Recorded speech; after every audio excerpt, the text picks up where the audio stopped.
DA নিয়ে আবারও খুব গুরুত্বপূর্ণ আপডেট। তো ভিডিওটি 1 সেকেন্ডের জন্য স্কিপ করবেন না, পুরোটা দেখবেন।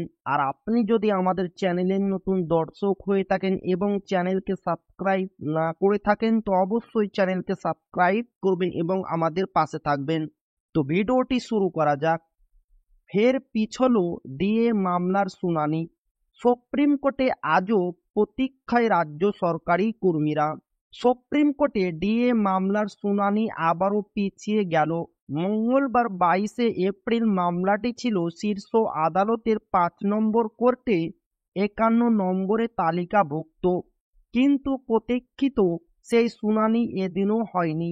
2022 সালের 28 নভেম্বর এই মামলার প্রথম শুনানি শুরু হলেও এখনো পর্যন্ত 13 বার পিছিয়ে গিয়েছে শুনানি।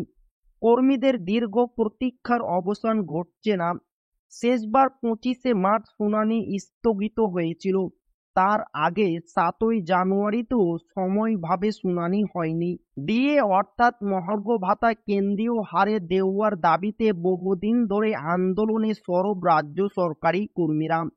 তাদের দাবি কেন্দ্রীয় কর্মীদের মতোই ডিএ দেওয়া হোক। তবে রাজ্য সরকারের পক্ষ থেকে প্রবীণ আইনজীবী অভিষেক মনু সিংভি সুপ্রিম কোর্টে যুক্তি দেন, রাজ্য সরকার ইতিমধ্যে ডিএ দিচ্ছে, এটি কোনো মৌলিক অধিকার নয়। উপরন্তু কেন্দ্রীয় হারে ডিএ দিতে গেলে রাজ্যের প্রায় 40,000 কোটি টাকার অতিরিক্ত ব্যয় হবে।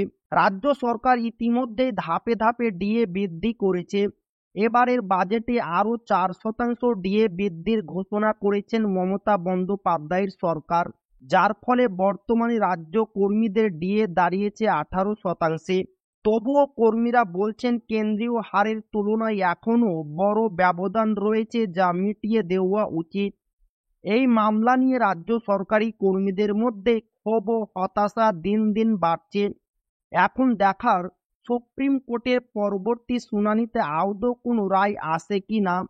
তো এই ছিল ডিএ নিয়ে খুব গুরুত্বপূর্ণ আপডেট, যা আপনাদের মাঝে শেয়ার করলাম। তো ভিডিওটি ভালো লাগলে অবশ্যই আপনার বন্ধুদের শেয়ার করবেন, যাতে তাদের উপকার হয়। আর আপনি যদি এখনো আমাদের চ্যানেলকে সাবস্ক্রাইব না করে থাকেন, তো অবশ্যই চ্যানেলকে সাবস্ক্রাইব করবেন এবং আমাদের পাশে থাকবেন। তো আবারও দেখা হবে ডিএ রিলেটেড খুব গুরুত্বপূর্ণ ভিডিওতে।